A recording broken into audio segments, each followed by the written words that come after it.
So the guy that was our NASCAR director is doing the NBA game in Cleveland tonight. And he sent this to a bunch of us and Brad.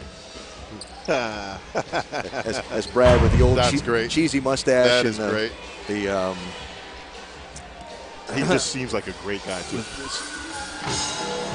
That is funny. What Brad sent back? Yeah, this is yes. Yeah. Yeah, he's a great guy. A lot of fun. We were trying to lobby to get do a couple games together this year, but that look I was telling you about from yeah, like who are you? That wasn't going to happen. Okay, wait a minute. This guy was the #1 pick in the NBA draft, and you've been doing NASCAR for 28 years. Yeah, but he was doing it with me.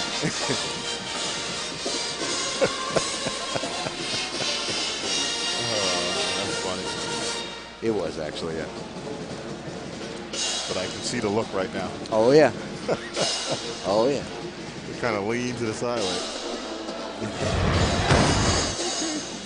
It's one of those things that if you could put the blank bubble over his head and say, fill in this caption, yeah, you'd get some really creative answers. Yeah.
Looks like we're going to shoot this way in the first half.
Moomin played at my stepson's school down in Delray. Oh, really? Yeah. Now he just he changed schools this second time around with us, and he's playing. He's going to Grandview Prep, which has been a player in the state championship for like each of the last 5 or 6 years in basketball. And we went to a game the other night when I was home. Oh my God, these are high school kids? Yeah. You know? I did the Hoop Ball Classic. Yeah. Springfield. Mari Parker and Wiggins. Yeah. Last year, Okafor. And you go to some of these practices, and like, I want to see a birth certificate. Yeah.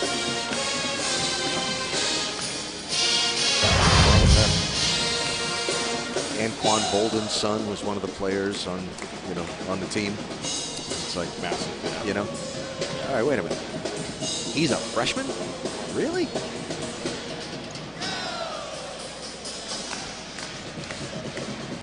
think we got Anthem. Yep, should be about that time.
Have a good game, partner.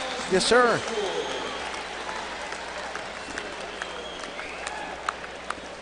Am I far enough over?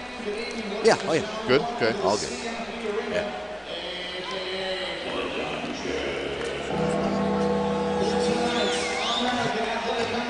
Basketball game. This evening's game features the USF Bulls. And here we go, UCF Knights. On behalf of the entire UCF athletic family, welcome back fans. Enjoy tonight's ball game. To quote Jimmy Buffett, when he gets a cheer from the crowd, thank goodness you're here. The Bulls out of USF. Say that for the student section. Thank goodness you're here. Detroit, Michigan, number 35, Bo Ziegler.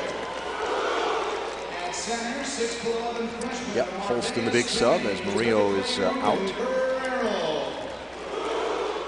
guard, 6'4" freshman of Queens, year number 25, Troy Holston Jr. At the other guard, 6'1", shooting out of Houston, Texas, number 11, Anthony Collins. Final start for the Bulls and guard, 6'1", shooting out of St. Louis, Missouri, number 4, Corey Allen Jr. And please welcome the head coach of USF, head coach Orlando Antigua. Assistant my coaches Sergio Rocco, Ron Strickland, and Oliver Antigua. Ladies and gentlemen, present the Bulls out of USF.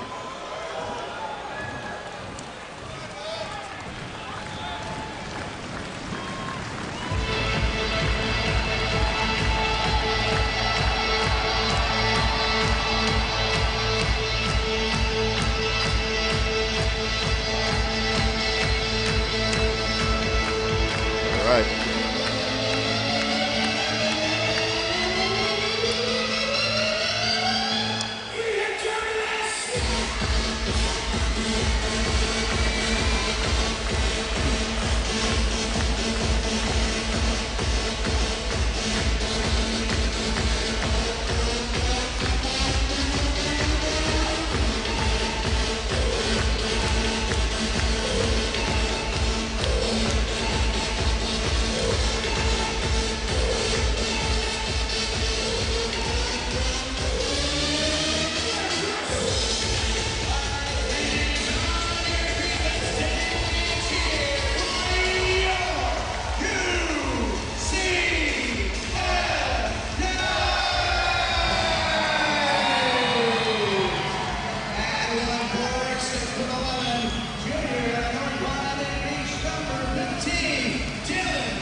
Welcome to Wednesday Night Hoops, presented by PNC.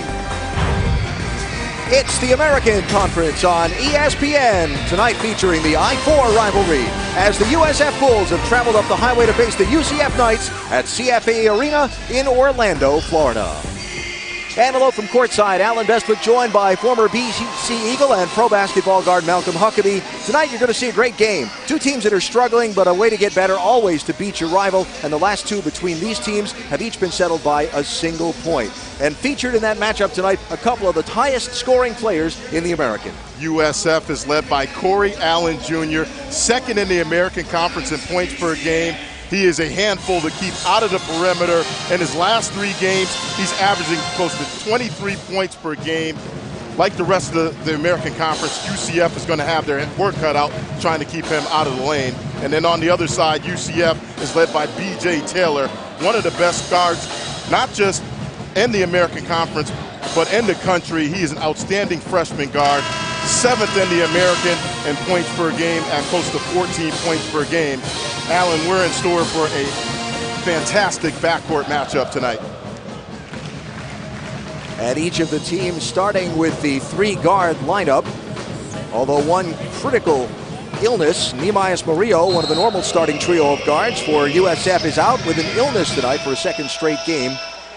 So 25 Troy Holston Jr. gets the start in his place tonight. He also started in their last game at Cincinnati over the weekend. So here's Taylor, the youngster from Boone High School here in Orlando, feeding quickly to Adonis Enriquez, the other of their fabulous freshman pair.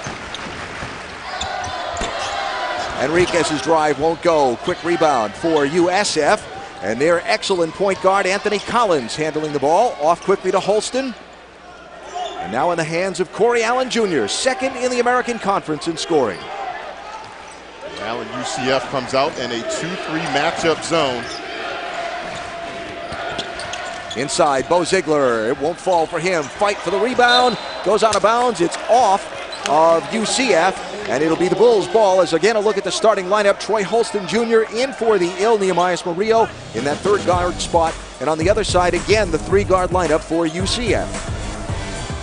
Headed by the 2 fabulous freshmen, Taylor and Enriquez. Inside, Ruben Guerrero. Stripped. Taylor gets the ball out of his hands. Here come the Knights.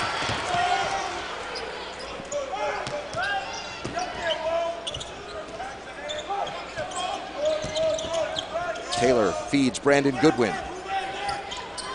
Trying to get it inside. One of the things the Knights wanted to do tonight was see if they could get one of their bigs going in this game. It's getting some offense out of their inside play has been a struggle for them. Shot clock at 10. Enriquez driving after the save. He gets that to go. How about that? Dylan Carell saved the ball from going out of bounds. The nice putback and then the fast break by USF right back with Corey Allen Jr. Well, Corey Allen Jr., one of the quickest guards in the country. No time to celebrate. He can race up the court in a heartbeat. That time he showed his speed. Taylor in the lane. His shot won't go. And again, the Bulls run. Holston Jr. into the lane. Won't go, but he draws the contact and the foul. Head coach Orlando Antigua in his first season at USF. You see the record, certainly not what he was hoping for, but he knew coming in that building this program in the style and image that he was looking for was going to take some time. Of course, Antigua serving as a valued and trusted assistant to John Calipari at both Kentucky and Memphis. Well, he spent time with one of the best. He knows how to build it, and he also knows how to coach. Underrated, I think, as a developer of players while his time at Kentucky.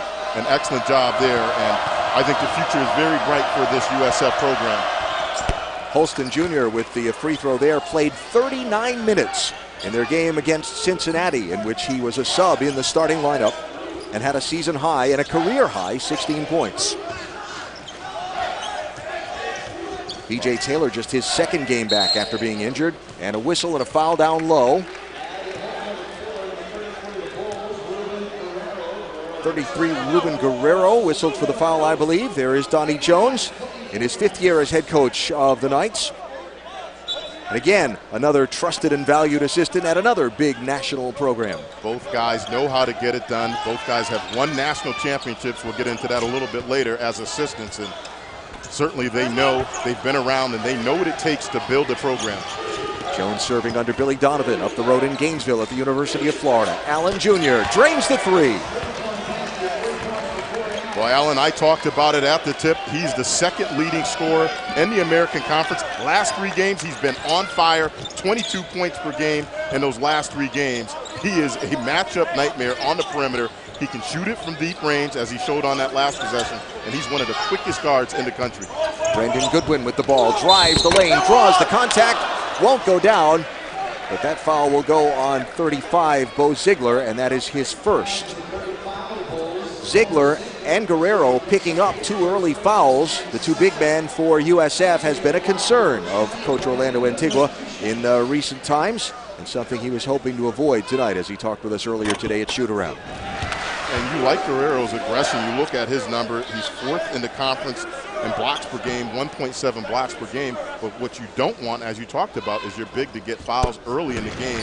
They're not that deep to start off with, so you don't want them picking up fouls early.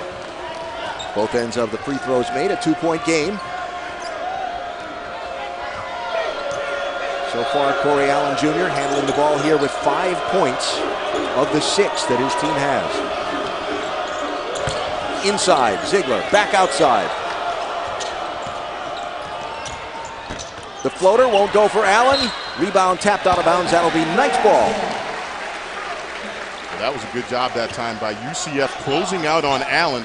So often that happens in the zone. You don't identify the shooters. You must run them off the 3-point line. That time they did an excellent job running Allen off the 3-point line. From outside, and it goes for Adonis Enriquez. And quickly, USF back the other way. Collins outside to Holston. Not that time. Enriquez with the rebound. Here come the Knights.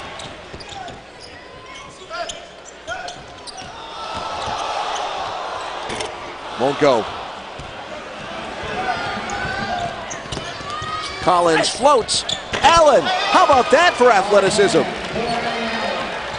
Well, it wasn't a dunk, but I'm going to give it a chance for a top 10 nominee. That's a high degree of difficulty adjusting your body in the air.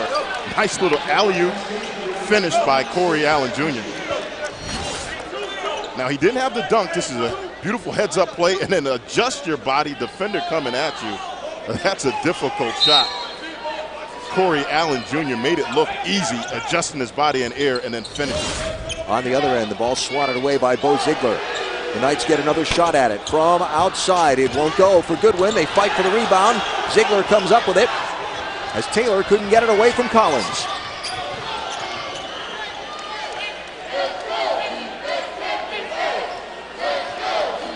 UCF continues to stay in the 2-3 matchup zone.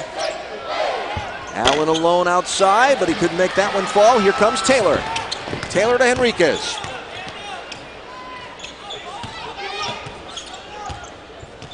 Brandon Goodwin slows it down, now feeds Taylor from outside. Got it.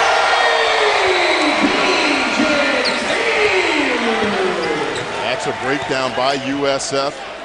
The freshman, P.J. Taylor, shooting close to 40% from the 3-point line, 38%. And he's a guy that does not look or play like a freshman. Very strong body, very complete player. Nice save by Allen to save the backcourt violation. They work it back inside. Ziegler goes up. Guerrero with the tap in. Ruben Guerrero, the freshman from Spain, whose parents are here tonight to watch him play for the first time all season.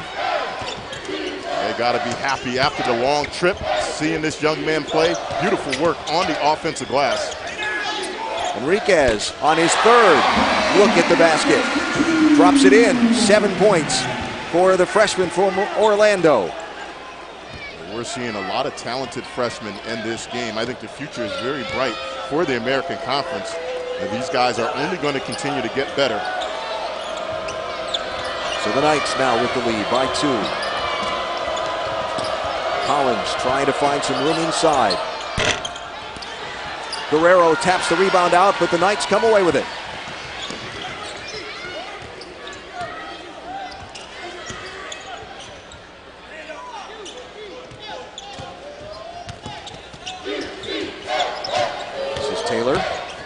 Gets inside. There'll be some contact on the arm and on the floor, and Anthony Collins will pick up the foul for USF. The I-4 rivalry just underway in Orlando, a two-pointer. ESPN's exclusive presentation of college basketball is presented by PNC, for the achiever in you.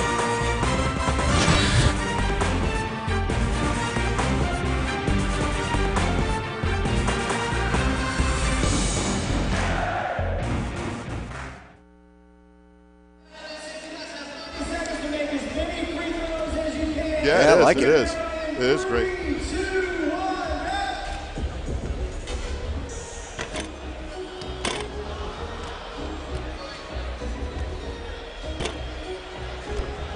Okay.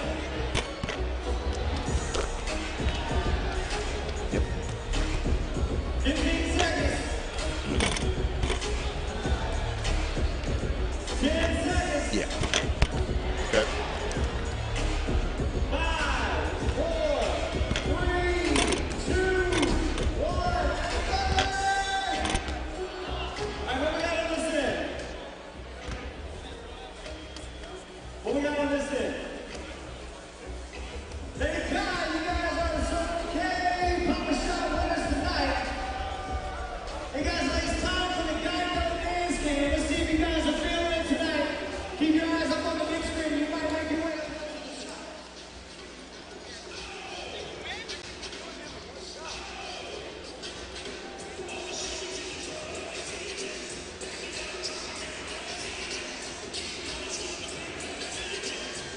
All right.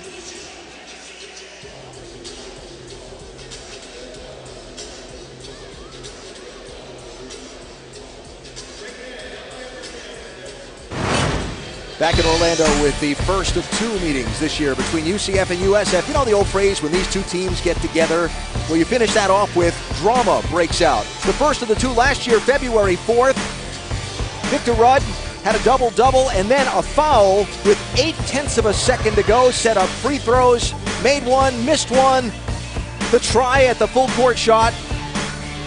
And then in the rematch, just 10 days later, Isaiah Sykes went off for a game-high 22 points and had the winner with 2 seconds left. Each team winning on the other team's home gym by a single point. And we started off with a good one tonight, as in the Knights' home gym for Coach Donnie Jones. His team leading by 2 over the rivals from down the road in Tampa, Orlando Antigua's Bulls. And the free throw shots coming up for UCF. And just so you know, yes, the announcer will be a little careful with the UCF and USF, and at some point tonight I'm going to trip up on that, and I'll just apologize in advance. I'm glad you put that out there because I'm going with that one as well too. So you're saying the same thing for me. B.J. Taylor off the rim. While I'm worried about the UCF and USF thing, they're not shooting free throws. They inbounded the ball. Corey Allen goes end to end, won't fall. Rebound from inside, Stephon Blair, and here come the Knights. Contact on the floor. Well, Allen, it's interesting when you watch B.J. Taylor play. I talked about his size. He does not look or play like a freshman. Strong lower and upper body, and when he goes to the hole as a freshman, guys are bouncing off of him. And that's typically not happening with most freshmen. And he's got great upper body strength, and he's able to take the hit and finish. Denaro Mercurius in the game for USF picked up that foul. The shot wouldn't go. Here's Garcia, foul in the lane, and goes hard into the back stanchion. Gets up okay. But Ruben Guerrero, the 6'11 freshman from Marbella, Spain, by way of Kansas, where he played high school basketball. Well, it's a beautiful look by Collins, and then we knew this was going to be a tightly contested game, physical game. You talked about the drama in the last meetings with these clubs, and we expected nothing less tonight. No easy buckets at all in this game. Daquan Walker was the player for UCF with the hard foul.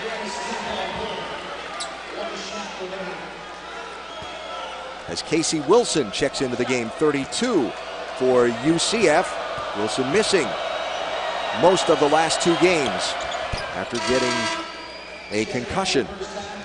Coach Jones telling us that Wilson, one of his valued starters, would see time in this game tonight. He just wasn't sure how much. And at the other end of the court, Jaleel Cousins, 15 into the game for USF.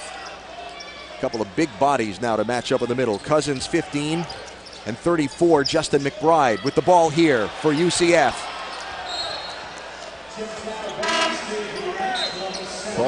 That time stays with UCF, sorry. Sorry, Alan. That time, McBride had beautiful post position, and he was trying to turn over his right shoulder. That's where you need to get a little lefty jump hook. He had great post position, but just wanted to come back to his right shoulder. That's a nice job by Cousins, not allowing him to get to his right shoulder. There's Wilson from outside. First shot, first tray. Casey Wilson, the senior from Northport, Florida. Nice ball movement by UCF, and they've been struggling shooting the ball from the three-point line. Last 3 games, they've been below 25%, so that's a good sign early on at home.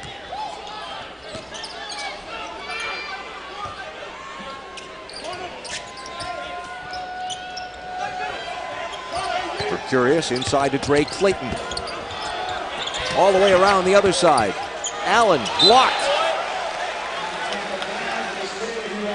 That time I felt Allen passed up a good-looking 3. Great ball movement again by USF, and then Corey Allen Jr., he's got to let that one fly. He's already knocked one down from the perimeter. That time he basically dribbled right into the teeth of the defense when he had a wide-open look from the corner. Just 3 on the shot clock for the Bulls.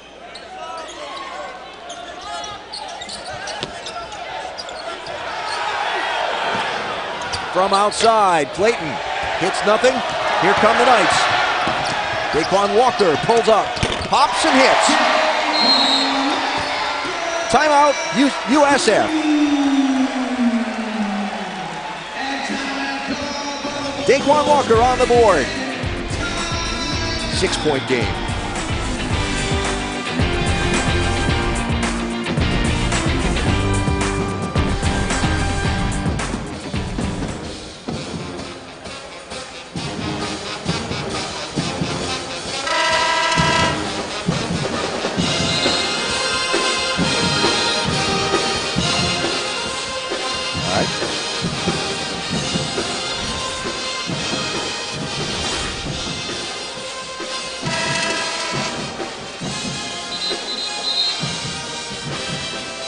Early lead for UCF on their home court against their interstate rival, the USF Bulls. Transition basketball. And Alan, this was all set up by the scouting report. They knew with 3 seconds left what USF was going to be running. We watched it in shoot around today. Excellent job paying attention to the scouting report, and then their good defense led to early transition offense. And that's what you want to see from your young club. Inside, Collins back outside. Mercurius around and won't go. But Drake Clayton with the bounce and the rebound and another chance for USF. Inside to Cousins, inside to Mercurius. Floats one, still won't go. That was McBride with the rebound. 2 shots that looked like they were in and basically rolled around the cylinder and then bounced out. And a foul away from the ball on UCF. And a timeout in a 6-point game.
Back in Orlando, a 6-point game. UCF on their home court, leading USF, their rivals from down I-4. Both teams headed by coaches that are former assistants in national powerhouse programs and now out on the road as head coach.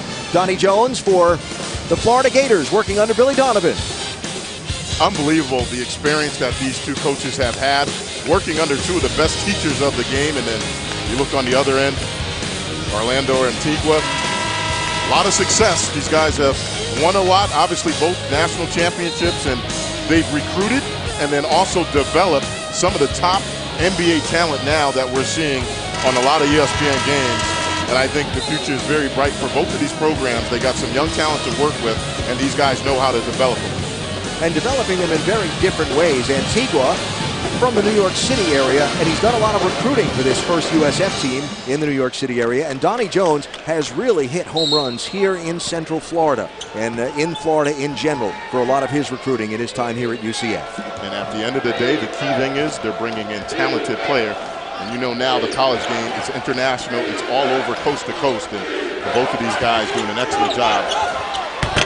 The alley-oop try for Ziegler wouldn't go. Cousins on the rebound, looking for some room. And the foul is going to come on the floor. And it's going to be the second on Justin McBride, who picked up the contact at that prior whistle as well. McBride will go out of the game. So you look, two schools separated by about just a little less than 100 miles of interstate driving. School enrollments fairly close. Their histories in Division I basketball fairly close. But UCF doing it with players from the state of Florida. And USF, again, with a heavy presence from the New York City area and a broader spread from around the country. And USF needing a bucket here. Being outscored by 7-1 by UCF over the last 3 minutes or so. That ball will go out of bounds. And another turnover for the Bulls. Well, the zone really has been effective for UCF. Right now, USF floating the ball around. They've had some turnovers and some forced shots. So UCF doing a good job contesting shots out of the zone.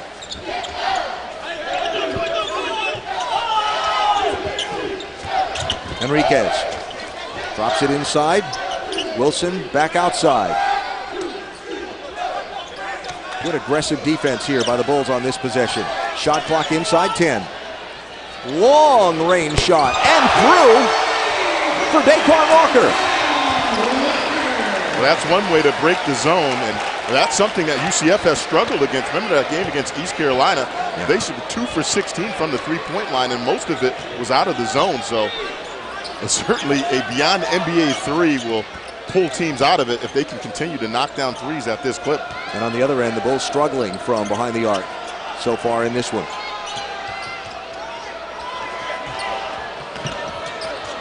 Shot clock at 10. Anthony Collins. Allen Jr. tries to draw the contact. Instead, he'll draw the traveling call. Yeah, I mentioned it's only about 100 miles of interstate driving between the two schools. I think Daquan Walker was halfway there when he shot this one. He wasn't even close to the three-point line, and can't really say that's bad D. You can live with that, a beyond NBA three from Daquan Walker, but on the other end, UCF too much standing around, and you need to flash somebody to the middle of that zone. Really nobody in the middle of that zone to try to relieve pressure, whether with a pick or flash high to get the defense collapsed. Stripped. Walker trying to go into the lane, but some contact, and the foul is going to come on Bo Ziegler, 35. Reminder, Friday night on ESPN, Pac-12 action as Wooden Watch candidate Stanley Johnson leads the number 7 Arizona Wildcats into Seattle to face the Washington Huskies. They're looking for a statement win to add to their bubble resume. It's Arizona-Washington, Friday night at 9 Eastern on ESPN, the home court of college hoops. Remember that name, Stanley Johnson. He is going to be a guy that's playing at the next level. I remember seeing him in high school at the Hoop Hall Classic, which ESPN covered, and does not look like a freshman. He is 6'5", 6'6", not an ounce of fat on him. An outstanding player for Arizona. Wilson inside to Stephon Blair, who gets it up and over the top of Ruben Guerrero. A little bit of that inside big play that Coach Donnie Jones was hoping to get in this game. 0 for their last 6 field goal attempts are the Bulls. The runner into the lane, make it 0 for 7. As Allen couldn't get it to go. 12-1 run for the Knights. And they're up by 11. From outside, Walker again. That one wasn't close. Collins will bring it back up, and here come the Bulls in transition. Another turnover. And it looks like Corey Allen caught an ankle on his way down and is quickly motioning for a sub. That would be a huge loss for the Bulls if the second leading scorer in the conference is not able to continue in this game. Yeah, we talked about his numbers in the last 3 games, 22 points per game, and that does not look good. Hopefully that's just a cramp or something that he can come back off of, but that would be a huge loss for USF. Casey Wilson looking good in his return to action for the Knights. Well, right now it's just too easy. It's too easy for UCF, and then on the other end, USF, too much standing around, not much ball movement. They need to break down this zone with passes and then flashing guys to the middle, but tried for the up and in to Guerrero. He's looking to make a post move, won't go. Cousins can't get the rebound to go. And another miss for the Bulls.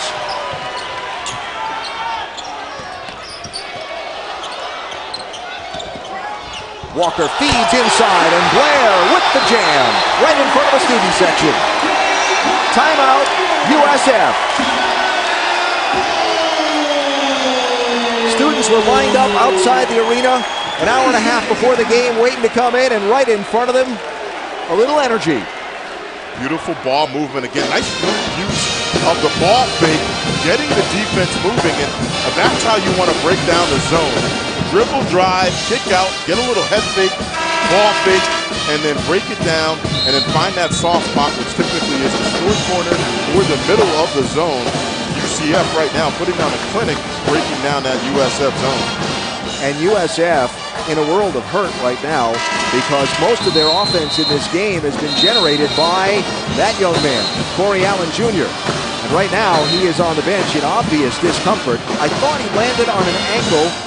I couldn't tell if it was on the playing court or he caught maybe the edge of the basket stanchion underneath when he came down, but he went up for that attempt at the up and under, and as soon as he came down and the ball was whistled dead for play, he was waving at the bench for a sub. Yeah, and that's not what you want to see. We're going to take a look at it right here, but the second leading scorer in the American Conference, he didn't really touch anything. That might have been just a awkward plant take off, and it does not look good. They have his sneaker off over on the bench, and again, as we talked about, that's a lot of offensive production that USF will be losing.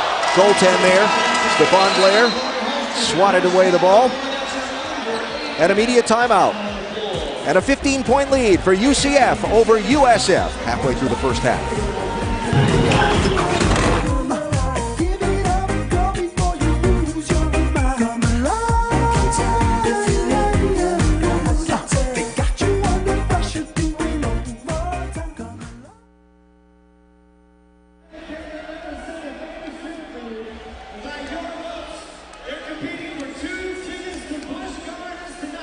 Yeah. Let's come back to it. I mean, he's got 7 of their 13 points, and he's on the bench. Yeah, you know, I guess that's game changing.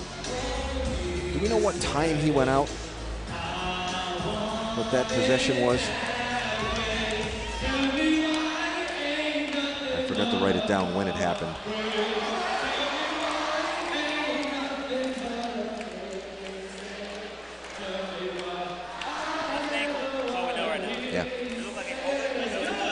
Looked like a plant went funny or something. He didn't step on it, but he just went to take off, and then it just gave out on him.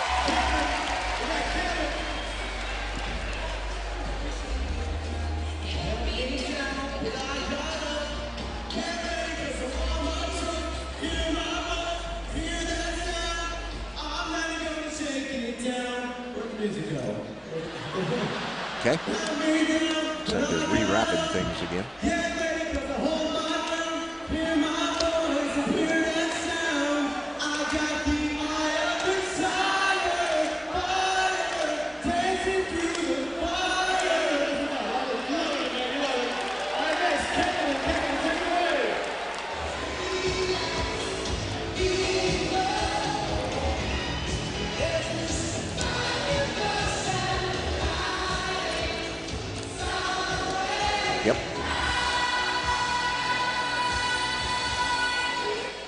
Thank you.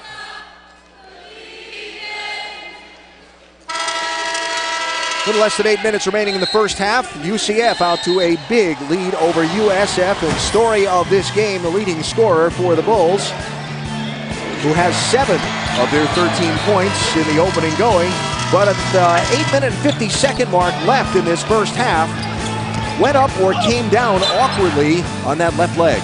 Yeah, and that's a huge loss for USF. He's so important to what they do. One of the best guards in the conference. We talked about it. Second in the American. Only trails Ryan Boatwright of UConn in points per game in the conference. And the last 3 games, he's been on fire. 22 points a game has been his average. So certainly hope that he's able to go in this game again. But they got an uphill battle.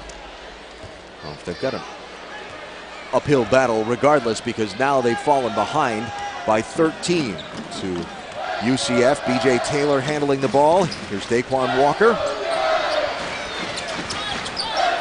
And both of these teams face a similar problem, Malcolm, in that they just don't have depth. So when you take your leading scorer, who's providing a good chunk of your points every night, out of the game, and you're already thin to start with, that's a hard one to overcome. Taylor up and under and in. Alan, I don't think we can appreciate how difficult of a move that is by a freshman. B.J. Taylor split the defense at the top, and then he's got such great upper body control. He's able to adjust and finish with his left hand. That is a veteran move by the freshman, B.J. Taylor. Mercurius inside to Jaleel Cousins, knocked away from him, but Ruben Guerrero is there and puts the rebound in, and finally a bucket for the Bulls. And that's what USF needs to do. They need to go back down low and establish their bigs, in particular with Corey Allen Jr. out of this game, their leading scorer. Let the 2 bigs, Cousins and Guerrero, get touches in the paint every time. Blair feeds inside, knocked away. Here come the Bulls. Collins slowing, and they'll set it up. Mercurius tries to drive, gets it to go. Now a little run. They managed to get a stop on the either side of a couple of buckets. Can the Bulls provide a little defensive spark here while their team leader's on the bench?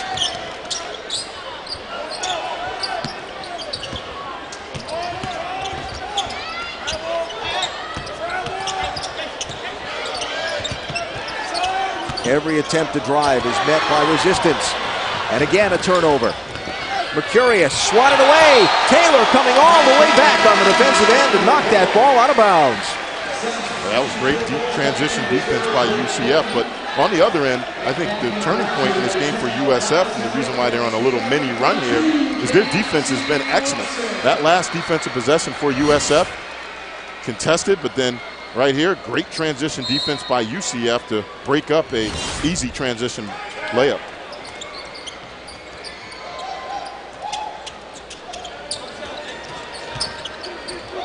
Danero Mercurius got it from outside. And the lead that was at 13 is now down to 8.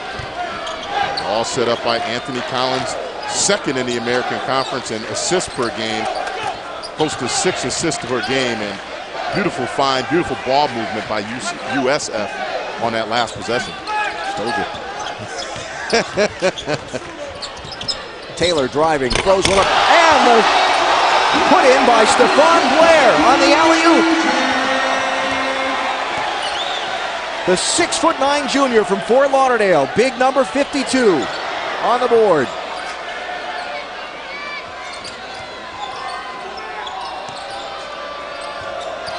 Now USF has somebody in the center of that zone. Clayton try to get a pass in that soft spot right there in the middle. He's got to make himself available. Whistle and contact on the floor to draw the foul. How about this from Taylor into Blair? Nice little crossover by Taylor, and then Guerrero's in pretty decent position, but falls off balance right there trying to get up and get the block and got posterized. Beautiful flat pass that time and finished by Blair. UCF hitting 8 of their last 9 shots. 12 for 21 tonight so far for the Knights. From outside, that one won't go for Holston. Taylor felt the pressure coming, and from outside, Enriquez surrounded out. Collins, yes for three. Something Coach Antigua has been wanting him to do more. He's such a great distributor of the ball, but wanting Collins to take more shots and take some of the scoring pressure off of Corey Allen. And with Allen out of the game, that offense could certainly be used. B.J. Taylor with the bucket at the other end.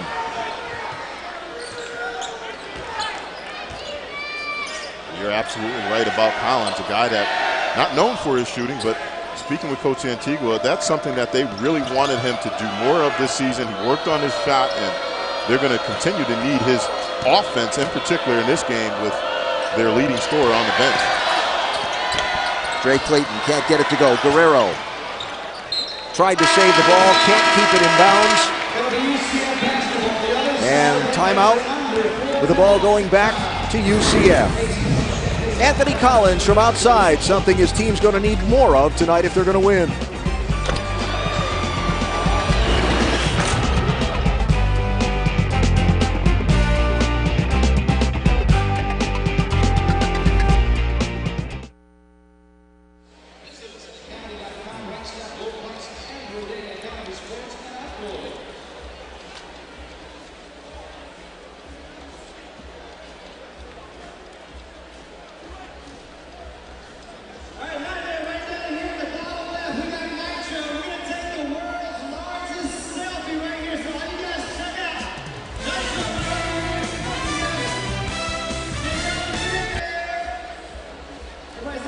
Yep.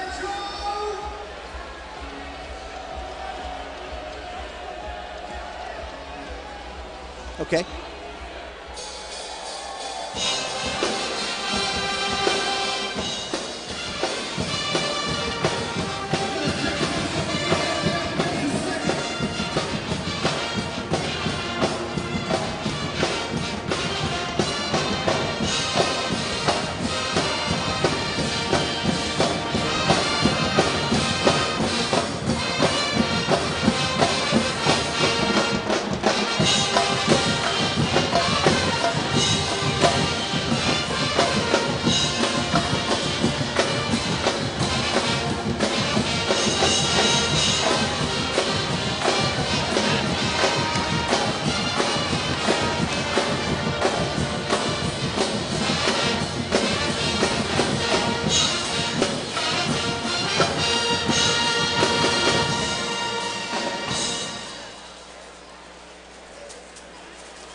Ten-point game, 3.5 to go first half here in Orlando in the I-4 rivalry game. For fans of the famous at the world's most famous arena, here's your game. Celebro takes the court for the Sprint NBA All-Star Celebrity Game at Madison Square Garden Friday at 7 Eastern on ESPN. Of course, NBA All-Star Weekend, among the players to be featured will be DeMarcus Cousins. And there is another Cousins, that is Jaleel, younger brother. How did Jaleel Cousins come to play at USF when DeMarcus made his name at Kentucky? Well, the connection we told you about earlier with Orlando Antigua, left of that picture, serving as a recruiter and assistant for John Calipari. And you look at some of the names that Orlando Antigua has been around at his time as an assistant under Kentucky. All of these guys, 24 NBA draft picks at Kentucky, and it's one thing to have talent. I think it's the other thing that's underrated of Coach Cal and also his staff, how they develop these guys. These guys only continue to get better and better as the season went along, and that is the reason why most of them were high NBA draft picks. You'll notice a difference in the score than when we went to the commercial break. The officials during the timeout went to the monitor to determine that last shot by Collins. He had a toe on the line, so that was changed to a 2 from a 3. B.J. Taylor on the floor, and the foul will be called on Drake Clayton. And you talked about the players that have been recruited by Orlando Antigua and Donnie Jones. Look at this list. Well, it's unbelievable, and I think it's really underrated. A lot of people think, well, okay, they're top 100 recruits coming in. Well, there's holes in a lot of these guys' games when they come in, and you look at them, some of these guys, John Wall, I think the one guy on there, and I spoke with Coach Antigua about this, a lot of these guys came in, but the one that sticks out in his mind was Eric Bledsoe, a guy that they thought they would have for 3 years at Kentucky, but he produced and got so much better at his time there because of the work he put in with his assistant coaches.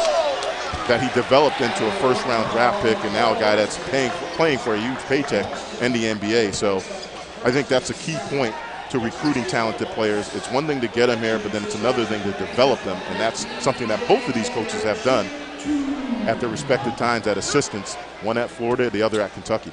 B.J. Taylor drawing the contact, then goes to the line. Corey Allen Jr. is up on his feet behind the Bulls bench, trying to walk off down into the tunnel after having that ankle retaped.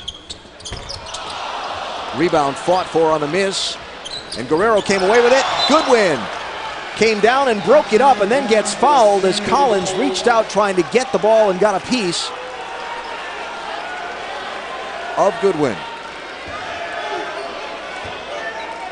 That's something like a quarterback leading his receiver in and not seeing the safety coming across. That time, Guerrero's got to see the guy coming, trying to get the steal there, hold on to it, and then wait for the guard to come back to the ball. All right, check that. I'm not sure they actually did call that a foul. Maybe it was just a possession off of Collins. The official was pointing at him and signaling. I thought there might have been some contact there. Over in the corner, trying to trap. Mercurius gets the ball out. Holston has to throw it up with 2 seconds left on the shot clock. Won't go. And Wilson on the rebound.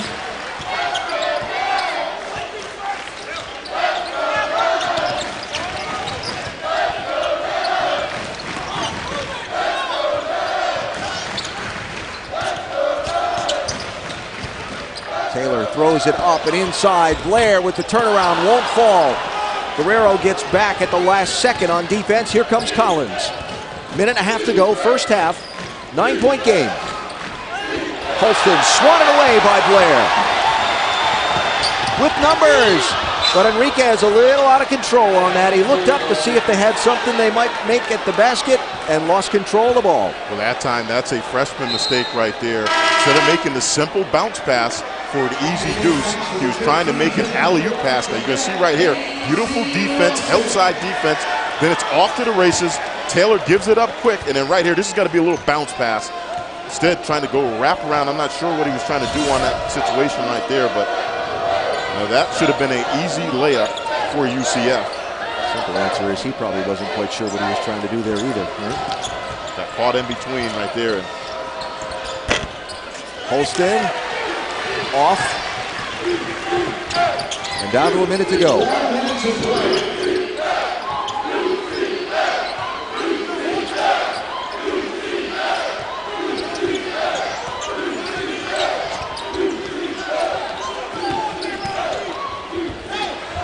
Feet inside, Carell back outside. 10 on the shot clock.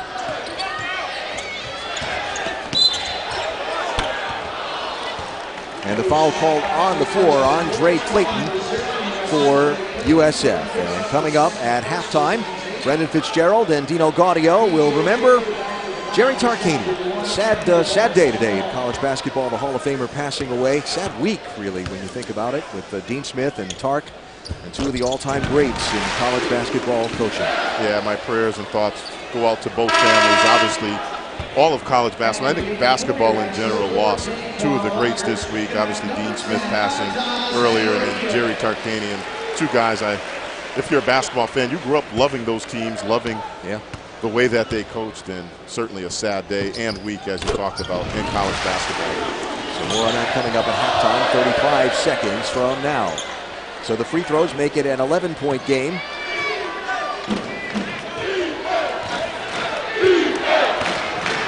And the big story in the first half of this one, the second leading scorer in the American Conference, Corey Allen Jr., with 8:50 left in this first half, turning an ankle, somehow injuring his left ankle after retaping it and trying to stretch it out. He's back on the end of the bench with his left shoe off again. And if he's been lost for the night, it's going to be a long one for USF. Collins from outside, got it for a couple. And a timeout by Donnie Jones for UCF to try and set up a play for one last shot. Well, the only thing I don't like about that play right there with Collins, he knocked down the jumper, but typically in that situation, you want to leave 0 time left on the clock for at least 1 second, so that way UCF does not have a shot to try to go in with any momentum or anything good going into the half. Nice move, but again, clock management. You want to make sure UCF does not get another shot in that situation.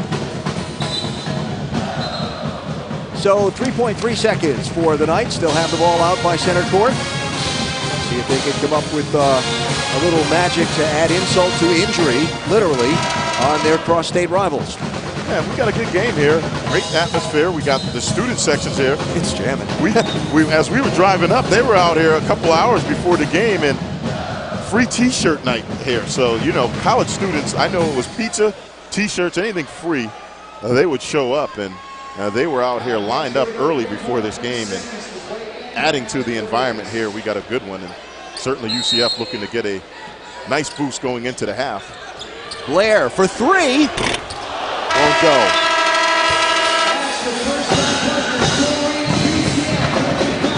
Well, B.J. Taylor, the fabulous freshman with 10 points, leading the way for the Knights, who are up on their rivals by 11, by 9 at halftime.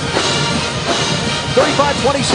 We will return with Brendan Fitzgerald and Dino Gaudio on our halftime report after these messages.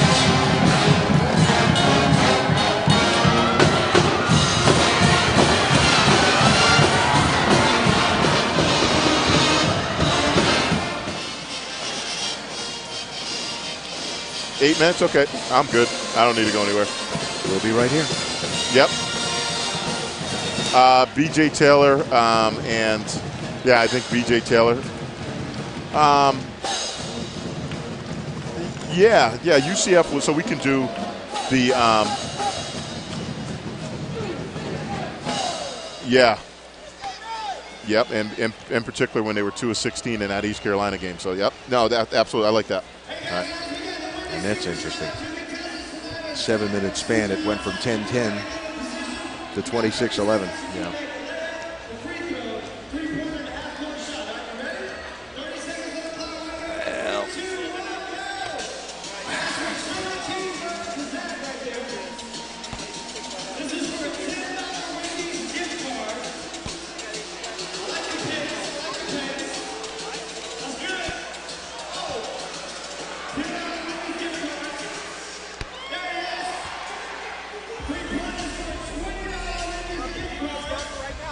Yes. All right, you got to introduce myself. Brian's son-in-law.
Congratulations to UCF athletes for the fall 2014 semester. There was a school record, check this out, 266 student athletes with a 3.4 or above semester GPA. This was the 13th straight semester in which student athletes had an overall GPA above a 3.0. The fall term GPA as of the final was a 3.105, which is the third highest in a fall term in school history. Please welcome Country Athletic Director, Matt Shulbrook, and assistant on UCF Provost, J.L. Whitaker. Check this out, as beneficiary UCF athletes having a school record 95% graduation success rate, which ranks UCF as the highest public institution in the country. We also want to give a special recognition to the next athletes who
and Marie Brady.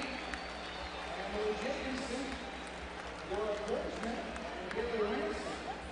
How about volleyball? We got Kaylee Green and Anna Molina. Softball, Mackenzie Addis, Linda Goodman, Claire Kelly, Andrea Neswachini, Gary Novak, Paris Sullivan. And last is athletes, the cheering script, we got Derek Kuhn, Samuel DeJune, Brandon Bunce, Maria Rozzoni, and Kyle Perkins. Fans, one more time, and thanks all the coaches, back in Sports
Yep.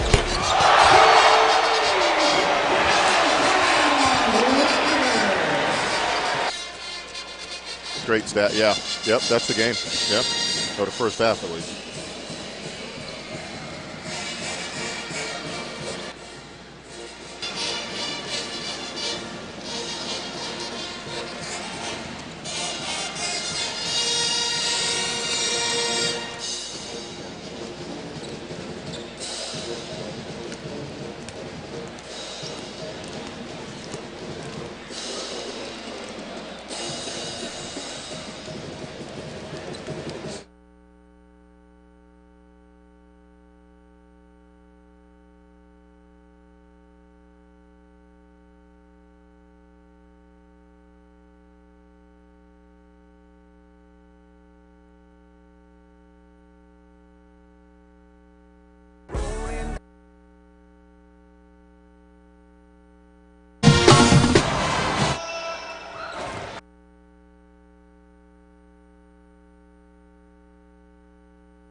A look at some of the highlights of the first half of our Wednesday Night Hoops game presented by PNC.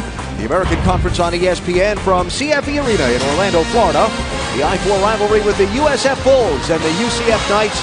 And it's a 9-point game in favor of the home team as we get ready to start the second half. Alan Bestwick, Malcolm Huckabee in a game that has seen USF's leading scorer be injured and miss time in the first half, though he appears ready for the second half. And UCF get a lot of wide open shots. Well, we've seen contrasting what they did in that Eastern Kentucky game, Eastern Carolina game, where they were 2 of 16 from the three-point line. In this game, first half, they were 4 of 9 from the three-point line, 44%. And that was the story of the first half, their ability to knock down open threes. This one right here, though, was a deep NBA contested three. Nothing you can do with that one right there. But certainly tonight, UCF shooting the ball much better in this game. You see the numbers comparing then to now. And so again, the Donnie Jones Knight team with a 9-point lead getting ready to start this second half in a series that has been heavily in favor of USF in recent years. And in fact, saw both games last year go down to the wire, 1-point games, with each team winning on the other's home court. Orlando Antigua saw his leading scorer, Corey Allen Jr., go out with 8 minutes and 50 seconds to go in the first half, but Allen has just finished warming up after some treatment back in the locker room, and he is on the floor to start this second half. There he is, 7 points in the first half, along with Denaro Mercurius, his team's leading scorer. And right away, Allen puts it to the test. That one won't go. And here come the Knights. Donis Enriquez, one of those two fabulous freshmen for the Knights. Just as you would expect, their two teams' two leading scorers in the first half. Nice defensive strip by Anthony Collins, and here come the Bulls. The floater in the lane, and it goes, and USF is on the board in the second half. And that's the start you want to see if you're USF. Come out, get a defensive stop, and then get an easy transition bucket. And those open shots you talked about that UCF got in the first half, USF needing to step it up on defense and get a hand in people's faces. Well, I think the game plan coming into this, after that Eastern Carolina game where UCF shot 2 of 16 from the three-point line, they were going to make them make some shots in that first half before they adjusted their defense. Tested shot by Taylor there, Ziegler with the rebound. Holston for 2. No. Guerrero, rebound on the offensive boards. Looking for someplace to go. ends up going off of Holston and out of bounds after both Blair and Holston couldn't come up with the ball on the floor. Well, this is just a great individual play by Anthony Collins. Get this pick. Nobody picked him up, and a nice little floater in the lane right there by Collins. And certainly that's poor transition defense by UCF. Off of the turnover, nobody picked up the ball, and Collins made him pay. Carell driving. Ziegler, and a travel will be called on the UCF junior from North Miami Beach, Florida, Dylan Carell. And that was a nice job by Ziegler, moving his feet, and that's good mobility for a big wing by Ziegler, and then coming up with a turnover. Can USF get a little run going and make this a game early in the second half? Good ball movement there. Holston up over the top. And a putback and a nice one by Bo Ziegler, the redshirt freshman from Detroit. And now it's a 5-point game. That time you can see how USF is attacking the zone, the adjustment they made at halftime. That time Ziegler got to the center of the zone, kicked it back out, penetration, get them spread, and then you're able to get some movement. Enriquez taking it to the bucket. He will go and shoot some free throws, and the foul will go on Troy Holston Jr.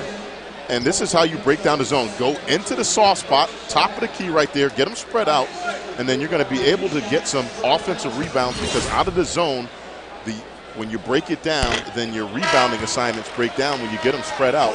And that's good zone offense by USF. You can tell Coach Antigua talked to his guys, made the adjustment at halftime as to how they were going to attack that UCF zone. First free throws of the game for Adonis Enriquez. Makes one of two. Here comes Corey Allen Jr. Give and go with Mercurius. Mercurius swatted away by Blair. And the ball will stay in the hands of USF. Stephon Blair, the 6'9" junior from Fort Lauderdale. He said, not in my house right here. We've seen that a couple of times now with Blair. Good rim protection. And that time, off of the dribble drive, you got to get that floater up higher over those long arms.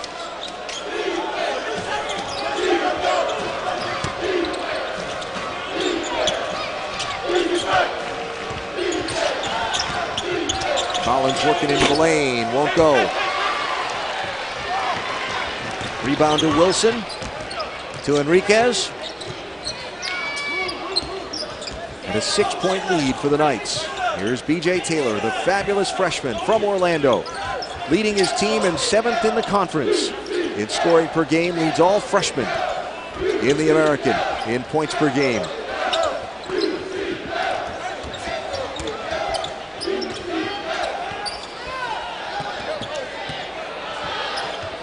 Throws one up with the shot clock winding down, won't go. Wilson fighting for the rebound and puts it back in. 7th point of the game for Casey Wilson, who had a concussion early in the January 31st game against SMU, did not play against East Carolina last Saturday. Here's Allen from the arc. It's in and out.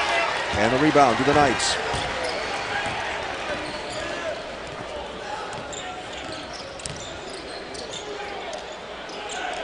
Be curious to see if Allen has any trouble pushing off and getting the energy and the legs he needs into his long-range shots as this game goes on. Yeah, I think fatigue will definitely play a factor in this one, in particular on that sore ankle.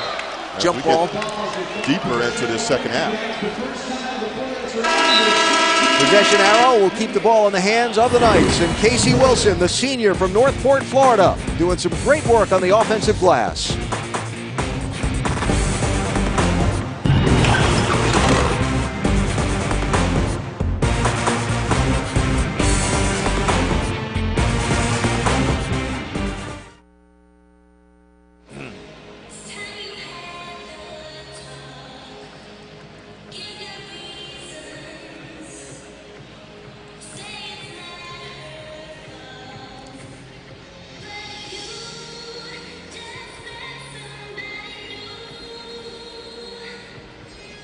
can't even see some of those numbers, the field goal percentages overall and so on. Tip that thing a little bit this way here. We got 31%. Yeah. 16% from three. Is that USF? That's USF. 31% from the field, 16% from three. Wow. To 48 and 44 for UCF. Yeah, that's a big discrepancy.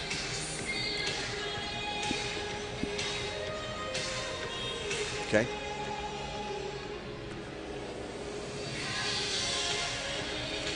Yep.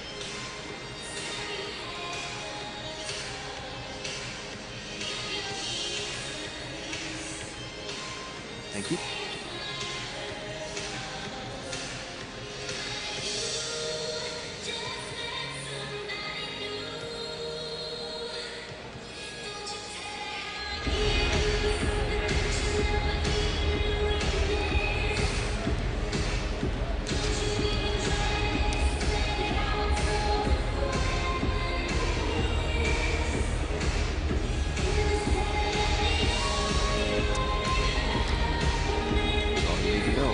That is, I mean.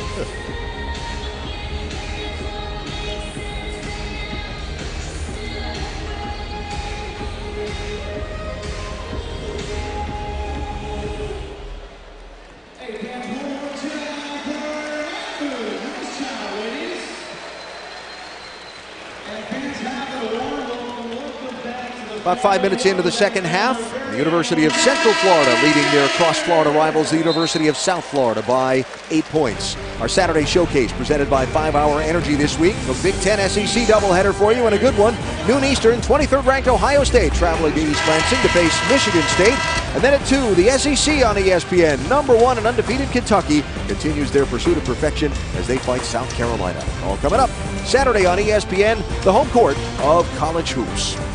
Kentucky had their hands full with LSU last night, didn't they? I'll tell you what, I have them that last game, Florida at Kentucky, and I think there's a pretty good chance they're still going to be undefeated going into that game, and I just don't see anybody being able to beat them. I think they're one of the few teams in college basketball that can shoot poorly, but because they're so good on defense, so long and athletic, that they can have an offensive night and still win. Good run to the rim by Brandon Goodwin for 2, his 4th point of the night. Quickly back the other way come the Bulls. Numbers don't always tell the entire story of the game, but here's what you need to know about this one and why there's that difference on the scoreboard. From the field, USF, nice put in there by Ziegler. USF shooting just 31%, 16% from 3.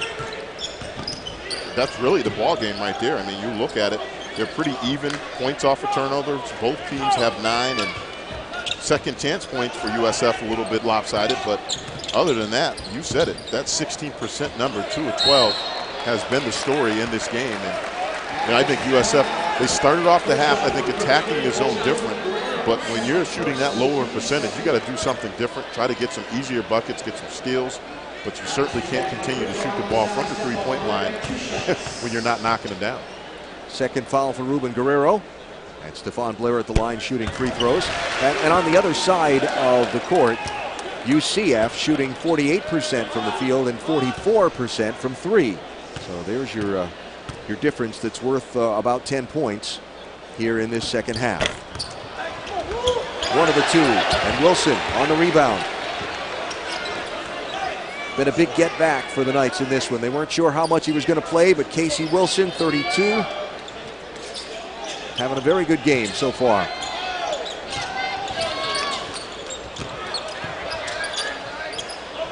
Collins ran into Big Blair.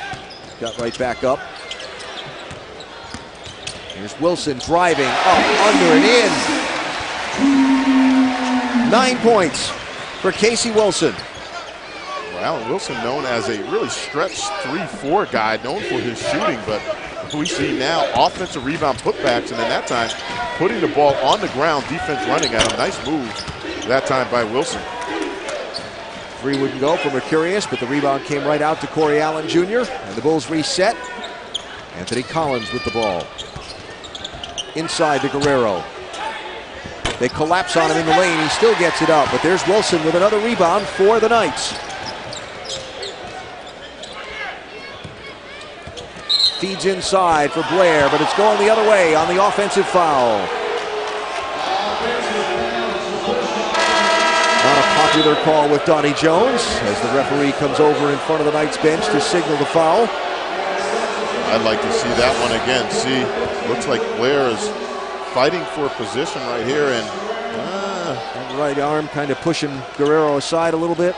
yeah, and I think that's what the referee saw from that angle, that right arm coming back around almost like a hook, but from our angle it certainly looked like he was just trying to establish post position. Corey Allen can't get it to go. Goodwin outside, Enriquez. Three won't settle. Mercurius feeds ahead to Allen. He pulls up. That one won't go. And the ball will stay with USF as looked like Blair and Goodwin, one of them had a foot on the end line as they fought for that defensive rebound. You can just see a little hitch in the step of Corey Allen. And the accuracy in this second half, just not necessarily what we've come to expect from the second leading scorer in the league. No, and definitely he would have taken that ball to the hole in transition on that last play. Just doesn't have the burst and explosiveness off of that sore ankle and was forced to shoot a pull-up. You can see him limping around out there on the court. Number 4.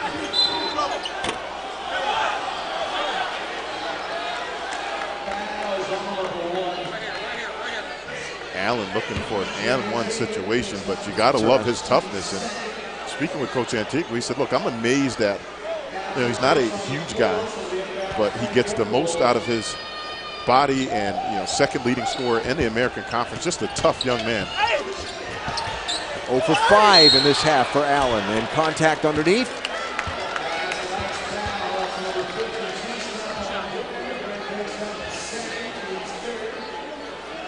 Stephon Blair getting the foul call.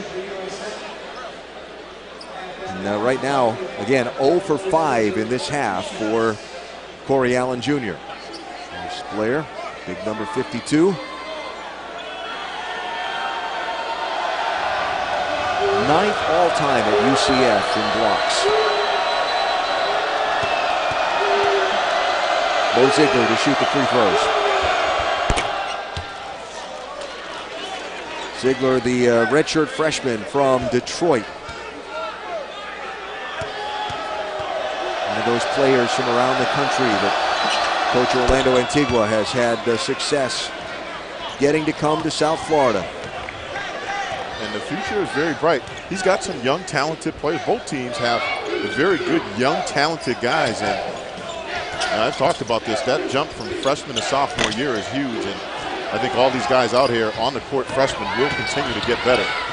Allen couldn't get it to go. No foul either. He's looking at the officials. The coach is hollering at the official. They play on.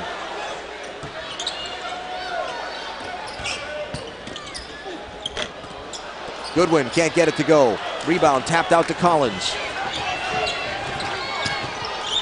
And there's Allen in the corner. Catches the pass, sets his feet. Not enough. Jaleel Cousins will get called for the over the back.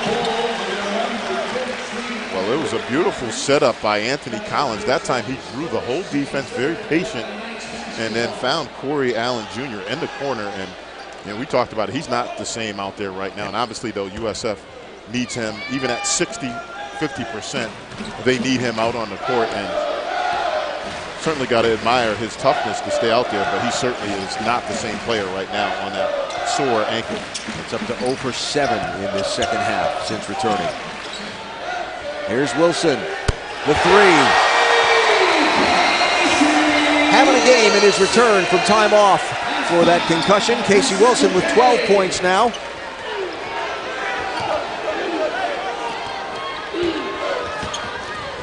They're curious. Wilson tipped the ball away. They feed Cousins underneath. Can't get it to go. More fighting for the rebound. It's into the hands of who else? Wilson. Wilson has been very productive in this game. Not with that shot. Missed the mark. Here comes Collins to Mercurius. Runs the lane, tipped away. Now the Knights charge. Walker. Got it. Daquan Walker, the junior from Philadelphia, who's been in double figures in 4 of his last 6 games. He's up to 7 points in this one. And a timeout for USF.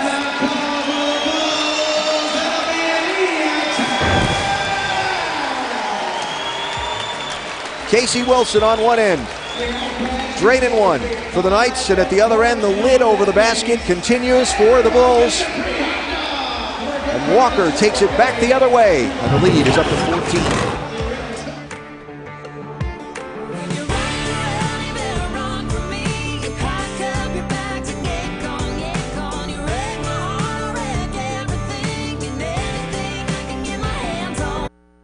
Bucket right now. What's that? They're desperate. Oh, yeah. Bucket.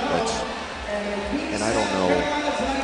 I mean, I like what you said about him at 50% is, you know, but it comes at some point where you got to start thinking about the next game and how, you know.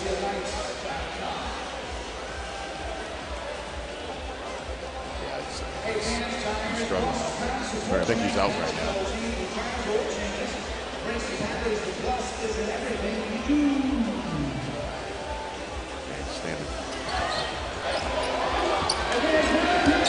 Yeah, he's been getting it done. Oh, it's Wilson. Yeah, it's Wilson. Yeah, Casey Wilson. Jeez, no.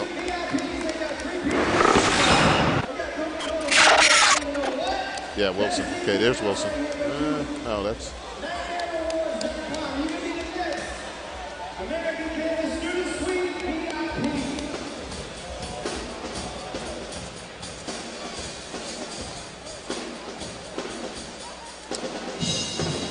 How'd that work out for you?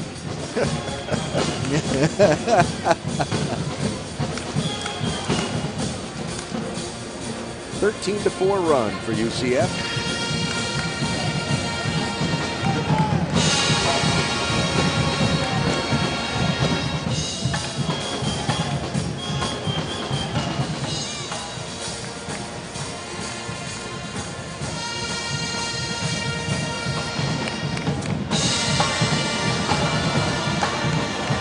Okay.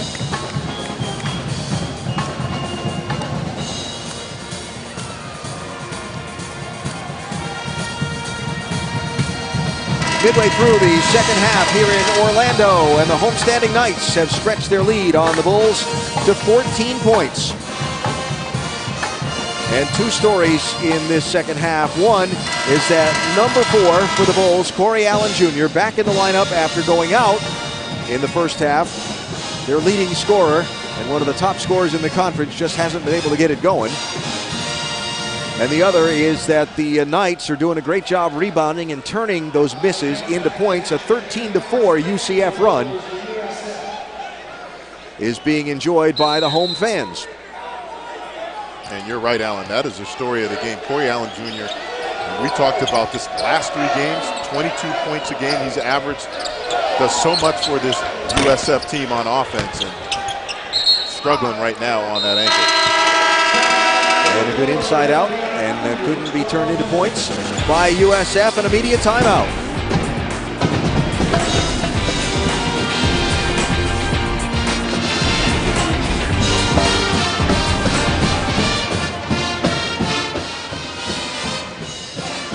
See that. Okay.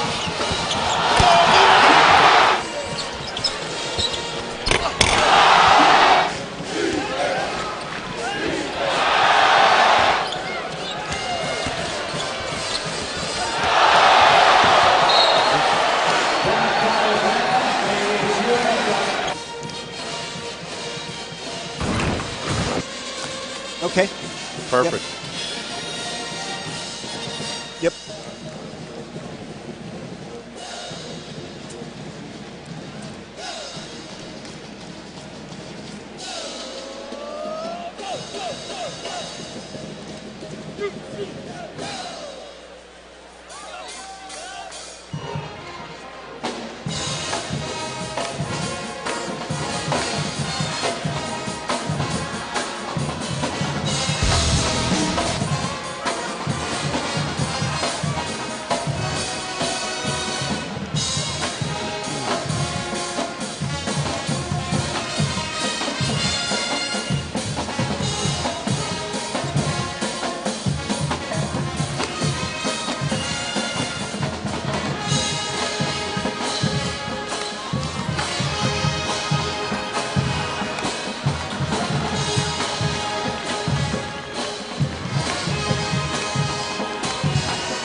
here on the Blacktop in Orlando. A 14-point lead for the homestanding Knights over the visiting Bulls.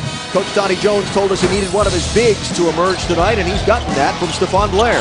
Stephon Blair has been a difference maker in this game. You see a couple of monster jams right there off of some nice dimes by B.J. Taylor, and then his defense has been outstanding. Very agile guy with long arms and excellent rim protector for UCF. And speaking of bigs, with the recruiting class that's coming in for the Knights, how about Taco Fall, 7'6", the tallest high school player currently in America, coming here to UCF. Him, a forward, and a couple of more guards, all from Central Florida, committing to come and join B.J. Taylor and Adonis Enriquez, plus A.J. Davis, the transfer from Tennessee who's sitting out this year, and the returning Matt Williams, who has missed most of this season injured. And Donnie Jones has a lot of optimism about what his UCF team might look like for next season. The future is very bright. You throw that in with one of the best freshman guards in the country in B.J. Taylor, and they're going to be a very good team in the future. A lot of talent, a lot of youth, and how about that picture? Imagine playing against him in high school. I thought I had it bad my freshman year going against Dikembe Mutombo and Alonzo Mourning at Georgetown in the Big East. Yeah. My goodness. Imagine that as a high school kid. Standing, touching the rim with the ball. There's Wilson again. Casey Wilson having himself a night on his return. Up to 14 points now. 6 for 8 from the floor.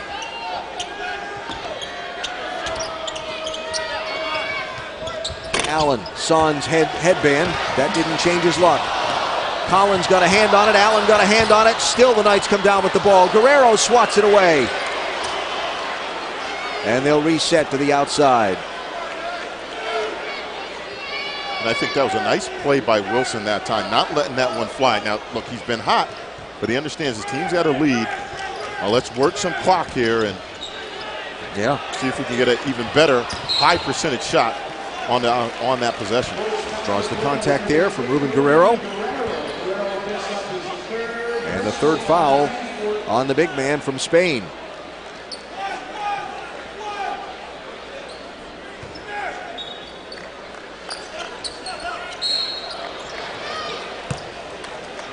Trey Clayton going to be whistled for a foul defending the formation. And Denario Mercurius coming into the game for Clayton here.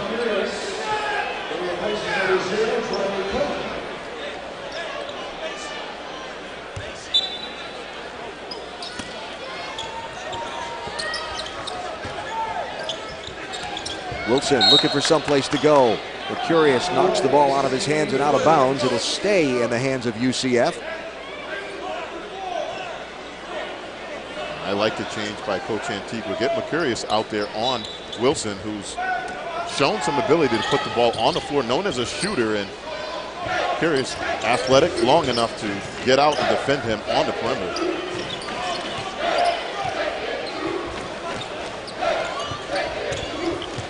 Taylor driving, tries to draw the contact, doesn't get the whistle. Collins quickly outbounds the rebound. Allen Jr. trying to take it coast to coast. That'll finally go. Corey Allen Jr. finally gets on the board in the second half.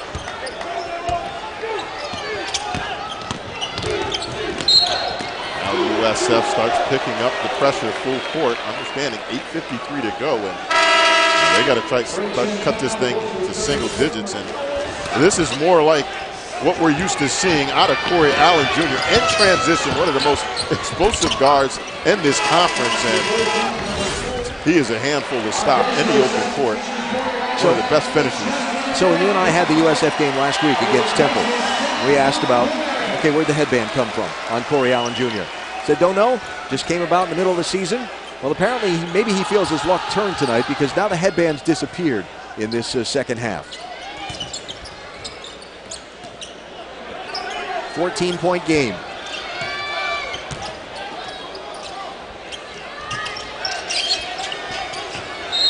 And a little contact there. Troy Holston Jr. gets called for the hand check. His third foul.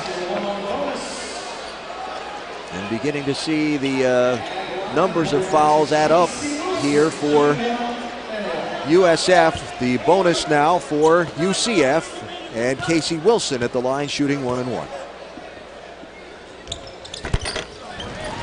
Wilson came into this game shooting 67% from the free throw line. And in the second half, he has been a huge X factor for UCF, knocking down threes, putbacks, penetrating. So he's been very excellent, very good in the second half on offense. Do you have a time in your collegiate career where you missed some time because of injury? That first game back, always a little extra juice in your energy? Absolutely. It's almost like maybe a bad analogy, but like golf. You come back, you don't play for a while, you shoot a pretty good round, and think, I got this thing figured out, and then you go back afterwards. But certainly there's some rust typically when you're coming back from that first game, and particularly with him with the concussion. It's just rare, and he's performed well after being out for some time. So certainly I don't think they were expecting this type of game from Casey Wilson tonight. 16 points for Wilson, who is on the bench at the moment. Into the lane, Daquan Walker, and he'll draw the foul from Anthony Collins. Nope, they call that an offensive foul.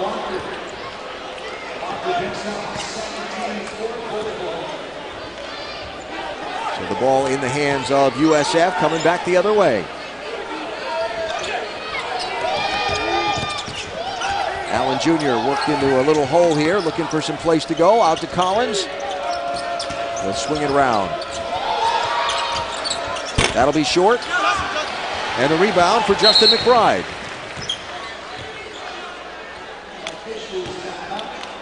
And a conversation happening in front of the USF bench between the referee and Orlando Antigua. We'll find out what that's about when we come back to Orlando. ESPN's exclusive presentation of college basketball is presented by PNC, for the achiever in you.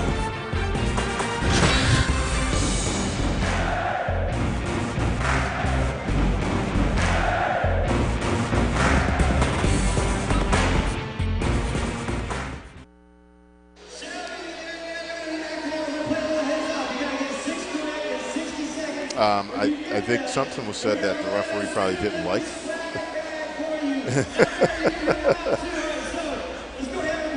And at first I thought it was one of the assistants said something and he told him to, but I think it was Orlando.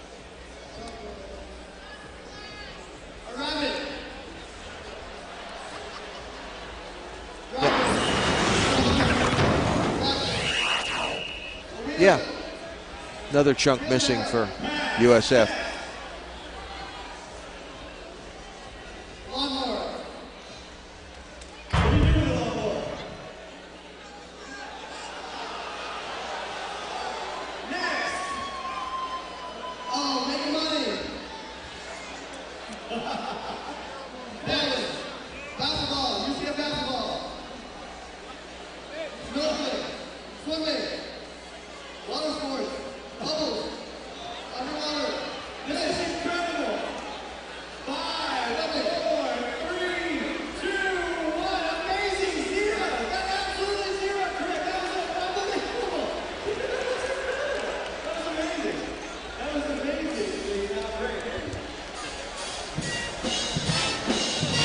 You're watching Wednesday Night Hoops, presented by PNC, tonight from Orlando, where UCF, the homestanding team, has opened up a pretty sizable lead on the visiting USF Bulls.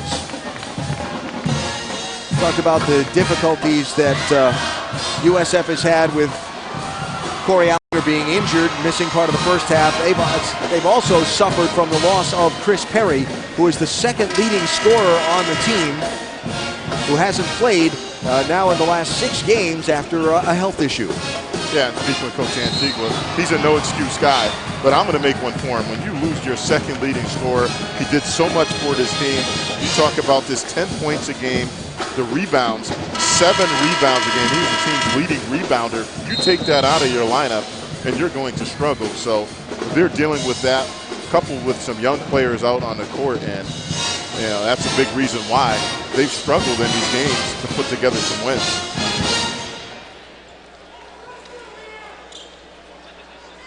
So UCF to inbound the ball, just over 7.5 to go. And their lead is at 16.